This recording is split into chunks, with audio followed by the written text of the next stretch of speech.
People, I've had friends I've tried orange pill and they, recently, and said, oh shit, I should have listened to you when I was 15. I should have listened to you when I was 25. I missed it. It's too late. I can't pay 60 something for this. I already, no, you can, because if it's really going to go to 500,000, a million, 2 million, 60's cheap.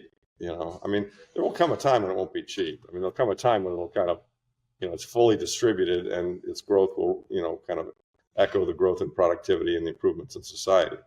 But we're a long ways away from that. We're at least 10 years away from that. So welcome back to the channel. Aaron here from Bitcoin Bros, and that was Larry Lepard telling you that it's still a great time to buy Bitcoin. Bitcoin is still cheap. If you think it's going to $500,000, $1 million, $2 million, buying at $60,000 is still very cheap. And in today's clip, we're going to check out some more clips from Larry Lepard later in the video, and he's going to be talking about interest rates, deflation, and how Bitcoin can help with these issues. But before we get into that, just want to quickly go over some big events that we have coming this week. On Wednesday, we have the Federal Reserve going to be lowering interest rates. And right now we're looking at a 50-50 chance of getting a 25 basis point move or a 50 basis point move to the downside. So they're going to be cutting rates, which is normally good for the markets because as interest rates come down lower, it provides more liquidity into the market. More people want to borrow. People put more into risk assets, and that's going to be good for something like Bitcoin, crypto, and the rest of the traditional stock market. And also good for real estate because when real estate interest rates come down, people can afford more house because that payment is lower. So this is going to be the first interest rate cut we've seen since 2020. So that's coming Wednesday. Be paying attention to what happens there. We could get 50, we could get 25. One thing I want to mention here is this is something we've seen in the past before for Bitcoin. We've seen interest rates get lowered while Bitcoin has been around. Back in 2019, interest rates were raised all the way up to 2.5%. And then around mid-2019, the Federal Reserve started to cut interest rates at around a 25 basis point clip. You can see right here in July of 2019, they cut interest rates by 25 basis points. So the only reason why I'm looking at this is because I want to look back in 2019 when interest rates were cut and compare that to now. What could Bitcoin's price do? So if we go back to July 30th of 2019, we can see right here on this date, when interest rates were cut 25 basis points, you can see Bitcoin actually rallied that next month. So after that initial interest rate cut, we did see Bitcoin rally, but then it kind of traded sideways. Not a lot of movement after that interest rate cut. And then we had another one in September, and that was another 25 basis point move. And actually, when we saw that interest rate cut of 25 basis points, Bitcoin sold off pretty big. You can see this move here from around $10,000 all the way down to $7,600, a 27% move to the downside. And then we can compare it here as well. We saw another interest rate cut in October, another 25 basis points. So if we look at October here, Bitcoin was trading at around 10K. And after that interest rate cut, Bitcoin sold off again. And you can see another big move to the downside. And just to see what that move was, it went down 32%. So a lot of people right now are saying we can't wait till the Federal Reserve cuts interest rates because Bitcoin is going to blast off. We're going to see BTC go to the moon again. There's going to be more liquidity in the market. But if we look back at what happened in 2019, we're not seeing that happening, which is really interesting to look at. And the Federal Reserve did have a huge interest rate cut here in March of 2020, and that was obviously COVID. And when that happened, Bitcoin had that huge sell-off. Once that interest rate was lowered to 0%, Bitcoin then went on an astronomical move to the upside. We can see here, once we do get down to these levels of 0% interest rates, Bitcoin is probably going to do very well. And a couple of other charts I wanted to share with you guys was the M2 money supply, total dollars in supply. It's actually started to peak up here. And then the total assets that the Fed has on their balance sheet, they have been selling off. They peaked out around early 2022.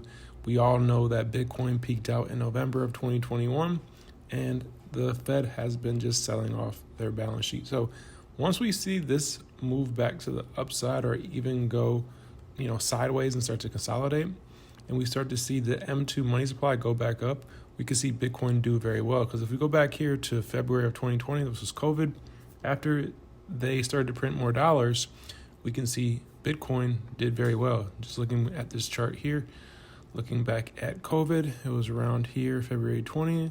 Bitcoin went from around $8,000 into the next year, it went all the way up to 60K. So right now, we're paying attention to what the Federal Reserve is going to do in terms of what's on their balance sheet. And is that M2 money supply going to continue to pick up? Interest rates are coming down, but that may not make Bitcoin's price go up in the short term, as we just saw in 2019. But let's go ahead and see what Larry thinks about interest rates, deflation, how that affects Bitcoin, and how Bitcoin can help with that. Let's go ahead and play the clip here. It's interesting to me, and I'm sure you've seen this too, when we go to the shows, people from other countries tend to get it more than Americans get it. And that's because if you lived in Brazil, or you lived in Argentina, or you lived in Hungary, or you lived in Israel, or you lived in a lot of other countries that were not the reserve currency, you've had high inflation, sometimes hyperinflation, Venezuela, and you recognize that currencies die. They're not always sound. The U.S. happens to be, until 71, a reasonably well-managed currency that didn't die. And since 71, it's been mismanaged, but because it was the world reserve currency and there's a lot of history behind it, we had all the guns and everything else, it's the death process has taken some time, but it is dying. I mean, in terms of raw purchasing power, the dollar's lost 97% of its value since we went off the gold standard in 71. And that last 3% is just, we're hanging on by a thread. That 3% is going to go to zero. So, so I think it's kind of a recency bias, and the MMTers and Keynes, I mean, they got sold on the notion that growth is good and that bigger numbers are good. And let's face it, it is an actual natural human, psychology philosophy to want to see number go up. And so, I mean, and if your wage, I mean, let's just take an example. If your wages are going up every year, it feels good. If the price, if the price of your house, the market price of your house is going up every year, that feels good. I mean, you like it. Okay, I paid this in my house.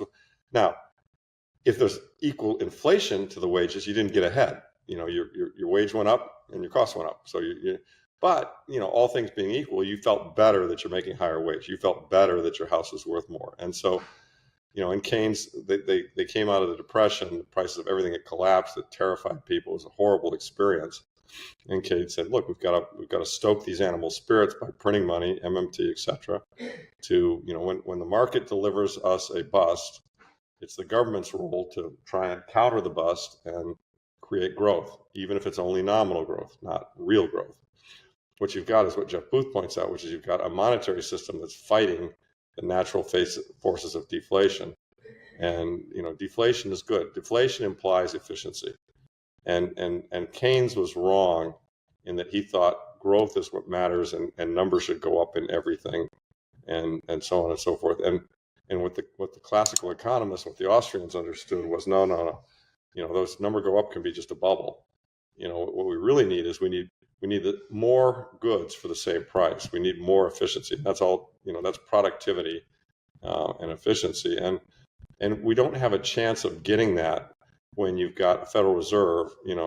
Federal Reserve sets the price of money. The price of money is the base layer of the entire financial system of all of capitalism. What it costs you to borrow determines whether you borrow or not. If interest rates are 20%, you're not going to borrow unless you have one hell of a project. If interest rates are zero, you're going to borrow and speculate because, hey, what the hell? It doesn't cost me much to do it. And what that interest rates at zero has done is it's led to just huge misallocations of capital. The interest rate is something that should be set as a balance between those who have savings and those who need capital to pursue projects. And so, there will be debt, there will be borrowing, probably less of it on a Bitcoin standard, but there will be debt. And, that interest rate will be set in a manner such that, you'll only borrow if you think the project you're pursuing gives you, enough return over and above the cost of borrowing and some error, some margin of error. And by the way, interest rates might be pretty low because you'll be thinking, today interest rates get set sometimes highly on projects because everyone knows you're getting paid back in debased money. If you thought your money was going up in real terms 2 or 3% a year, which is kind of the growth of productivity in the world, you might be willing to lend at a pretty low interest rate, recognizing that you're going to get paid back in sats it will have appreciated, right? So it's just it's just shifting your mindset.